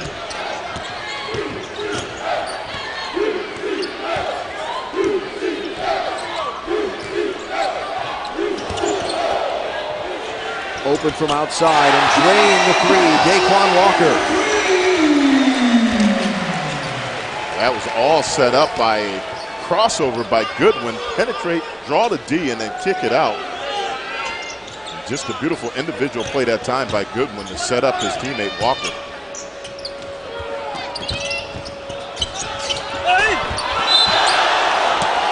Call the foul there on Justin McBride. And when I say big Justin McBride, 6'10", 325 pounds, the sophomore from Stark, Florida, who suffered a knee injury just before coming to UCF and missed basically last year, or the year before.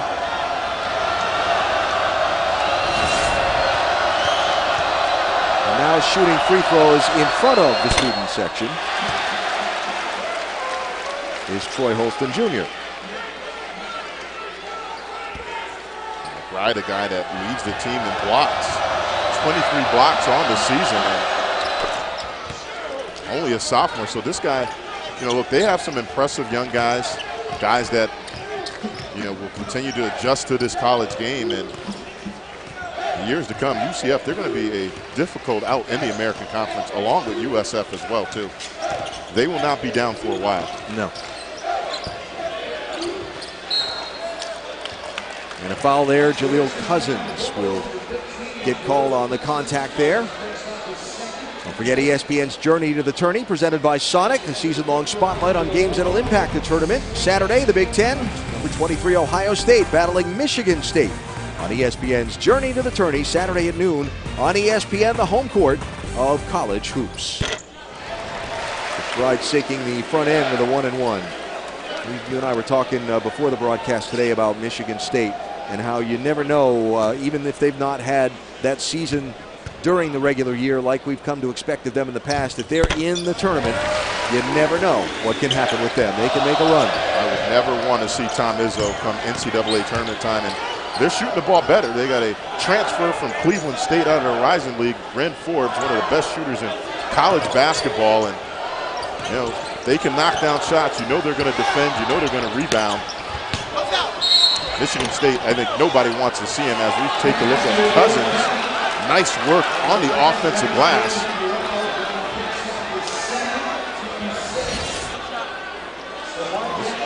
This is just nice work by Cousins. Soft hands, take the hit, go up and finish, and one. Nice individual move that time. Won't go, tapped back up. And the rebound gotten by Troy Holston Jr.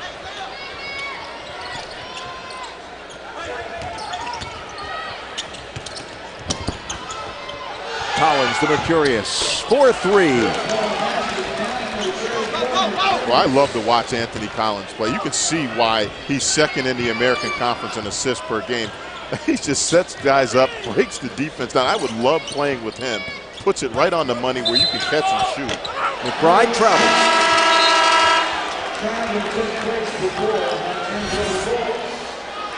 And Allen, this is all set up by Collins.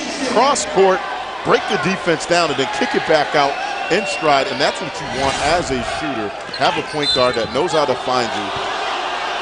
Foul in the open court as Corey Allen Jr. was running back for the inbound pass. There was contact with he and Brandon Goodwin. And the foul will be on Goodwin and bring the ball back to the other end.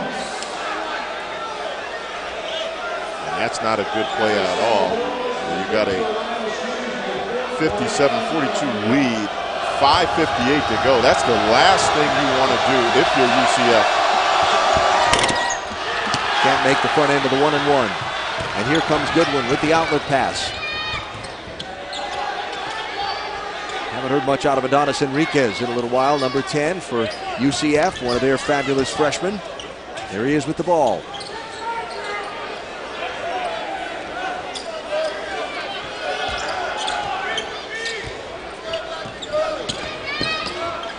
Outside and open, Wilson, but it's short. Mercurius with the rebound. I'll tell you something else that's happened. A lot of times as USF has tried to penetrate the paint, the size of UCF has altered a lot of shots.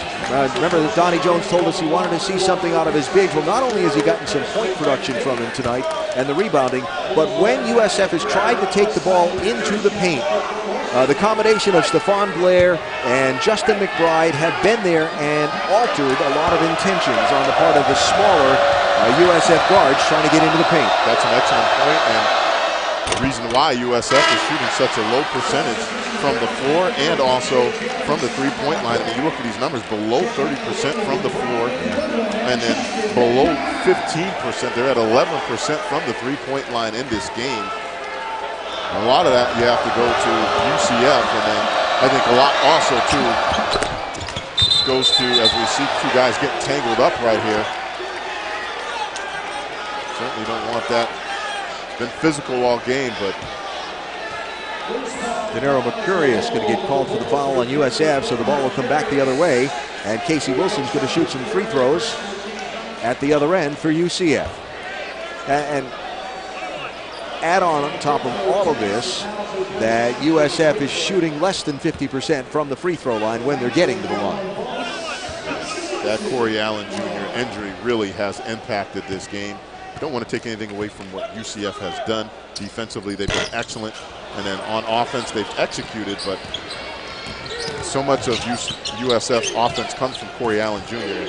He's less than 50% in this game right now. The floater gets that one to go. And now the pressure. Trying to make something happen with 5 minutes to go. And B.J. Taylor quickly breaks that with the help of a screen and into the forecourt. Look at Mercurius aggressively defending. And Taylor will draw the contact and the foul to the chagrin of Mercurius. Corey Allen Jr., reason why he's leading, the second leading scorer in the American Conference. Nice little floater in the lane, and him at less than 100% is better than most guys on any night. Showing you there with his offensive skills.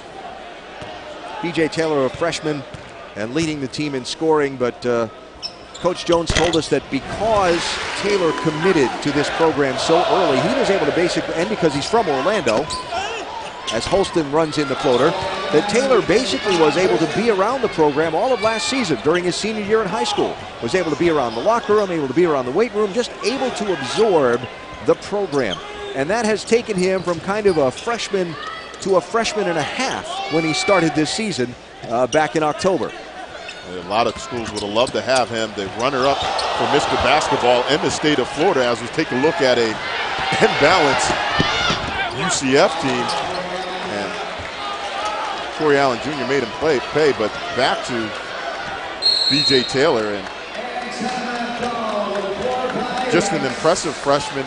And I think the big number for him is he's got 0 turnovers in this game to go along with the double-digit points.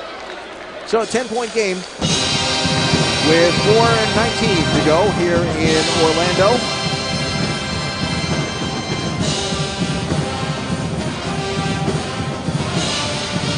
And there is the senior Casey Wilson, who has had a big night. Remember, missing most of the last 2 games after suffering a concussion. And in his return to action, which Coach Jones told us he wasn't sure how many minutes he was going to get. He was going to dress him, but, well, he's gotten a lot of minutes and he's gotten a lot of points. Well, he showed us a little bit of everything. We know he can knock down the three-point shot. That's what he's known for, more of a stretch 3-4. But what we didn't expect is him to have the offensive putbacks and then the ability to put the ball down on the floor, drive by guys, and make plays. He's been impressive for this team tonight, and they needed all of his offense. In fact, I believe he's having a career-high night for points, is Wilson. Career-high previous was 15, and he's got 16 now. So a 12-2 run here for USF, trying to make a game of this. UCF with the ball, and a 10-point lead.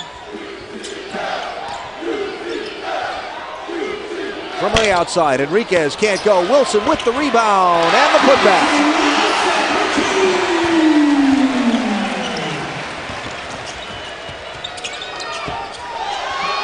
from outside. Holston for three. Well, Anthony Collins, for me right now, you just look at a guy that understands how to play the point guard position. Watch film of Anthony Collins. That's how you break down the D and then find your teammates wide open for uncontested looks.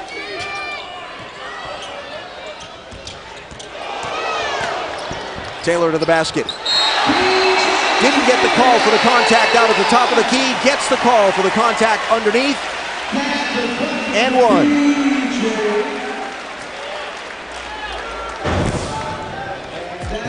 Well, talking about Casey Wilson, 32 in black. A double-double. His third of the season, the sixth of his career. There's the contact he didn't get for B.J. Taylor. There's the contact he did.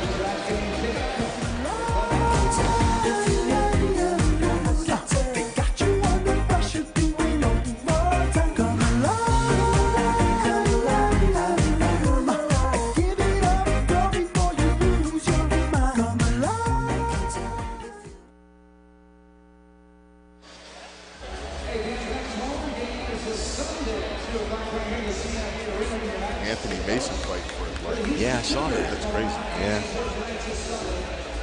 He's fighting for a heart. They said it's a heart issue. He's in the hospital, fighting for his life. It's not good. Apparently had some surgeries that didn't either help or go right or something. But Wow, that's awful. yeah, Jeez. live each day. Yes, sir.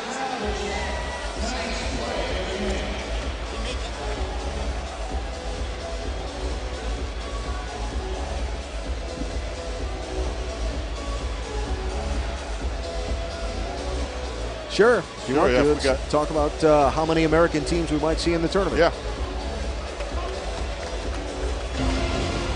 Okay.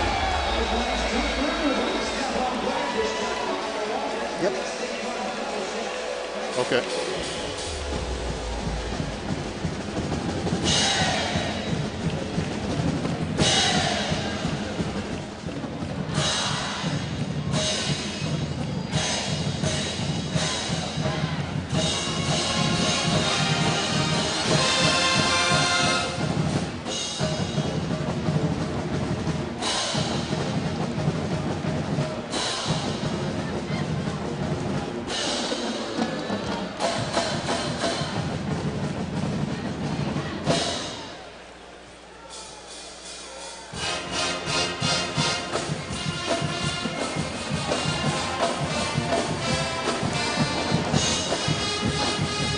Three and a half to go here in Orlando, and the first of two meetings between UCF and USF. The homestanding Knights have an 11-point lead.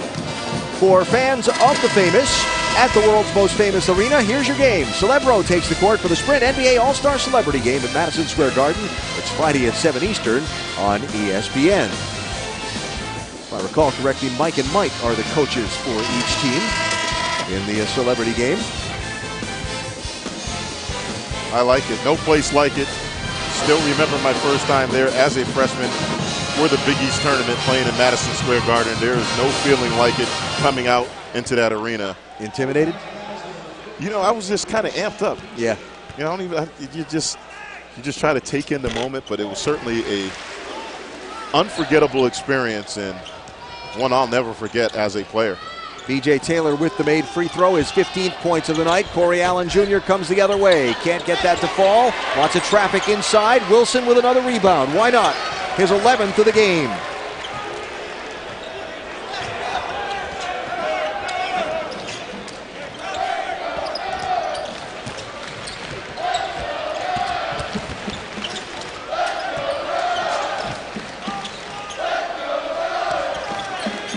B.J. Taylor with 15 points on the night. Throws it inside. Stephon Blair, but there'll be a foul on Corey Allen Jr. And Blair will go to the line to shoot free throws. And Allen back to the court awareness of B.J. Taylor. That time you realize they switched big to small. He understand his big had a mismatch. Instead of trying to force a drive on the big, he said, look, I got my guy down there. He's got good post position. I'm just going to make an entry pass. And that's the thing that really makes him so special as a player. not playing like a freshman and going back to his numbers. 14 points, 0 turnovers in this game. Holston from outside. That one won't go. Comes right out to Mercurius. Inside and outside. And a three. That won't go. But tapped home by Holston underneath. An 11-point game. 12 points for Troy Holston Jr. Remember, starting this game in place of Gennaro Mercurius, who's out injured. And how about that to get the home fans on their feet? We've seen that a couple of times in this game by Blair. Showing off the hops, finishing the alley-oop. I know I misspoke there in the excitement of the offensive play, but it's Nehemias Murillo who is the starter that is out tonight for USF. There's Ziegler with the inside bucket. Nice finish with the left that time by Ziegler. Goodwin, coast to coast. Won't go, but gets the foul call. See the skin right here to break down that trapping defense by USF, and then nice finish. And it was an even better pass. Just put it up there. All I got to do is just show off the hops right in my hand and then throw it down. Nice offense that time in transition by UCF.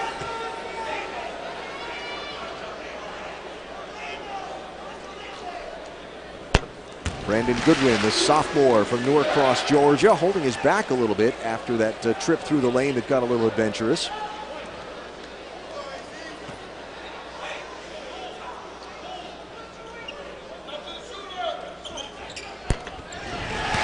And makes both ends of the free throw.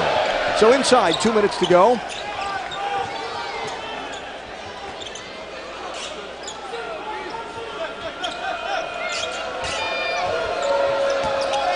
Holston Jr. with the floater, and that'll go. 14 points on the night for Holston, the freshman from Queens. USF continuing to fight, and that's something we've seen with this team. There has been no quit in either team in all of their games. And they've lost 9 straight, but in every one of them, and a lot of them, they've been in the game in the second half and just kind of run out of steam at the end.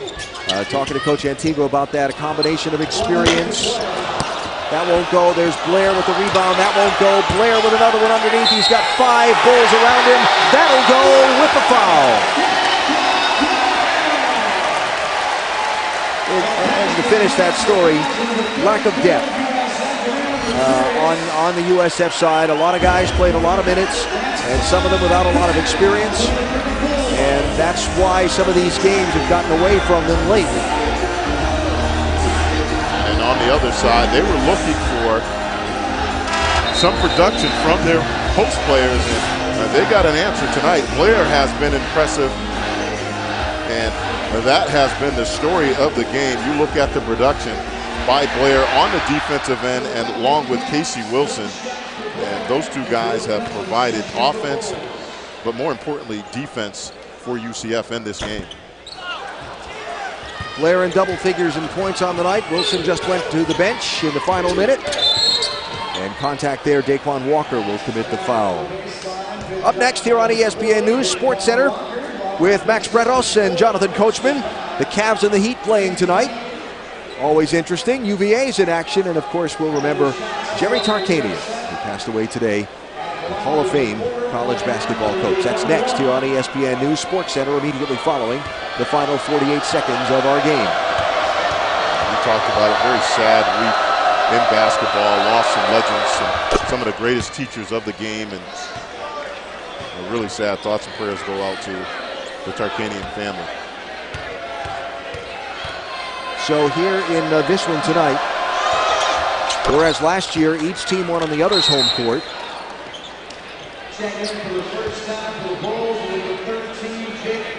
Substitutions coming in with the whistle. Whereas last year each team won on the other's home court. UCF will defend the blacktop tonight. These two teams will meet again in 3 weeks down in Tampa. UCF going to snap a losing streak at 6, while for USF, it's going to be 10 straight that they will have lost. And again, they've been in so many of those games Nice to see on the floor 13 Jake Bodway, who walked on last January as a freshman for the Bulls. Got put on scholarship for the spring semester.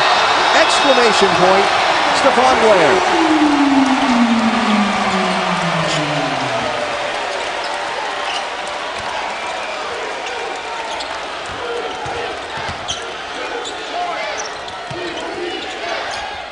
Jaleel Cousins gets his own, excuse me, that was Ziegler that got the Cousins miss and put it back.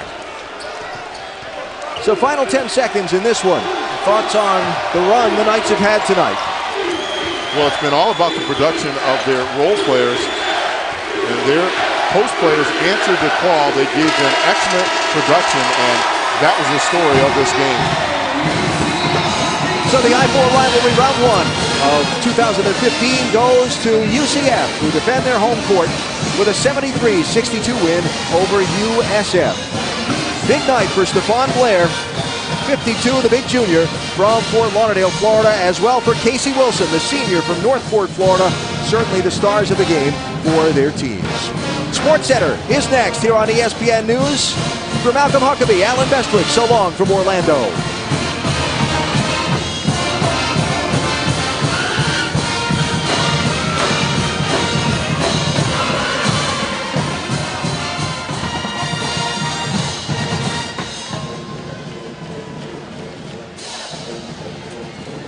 Yeah, it was. It was a good atmosphere too. You know, it was better than what we expected.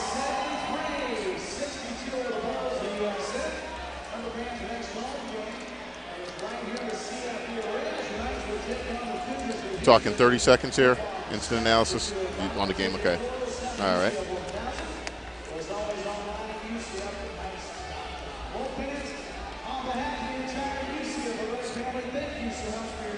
Do we have final stats for Casey Wilson and Blair?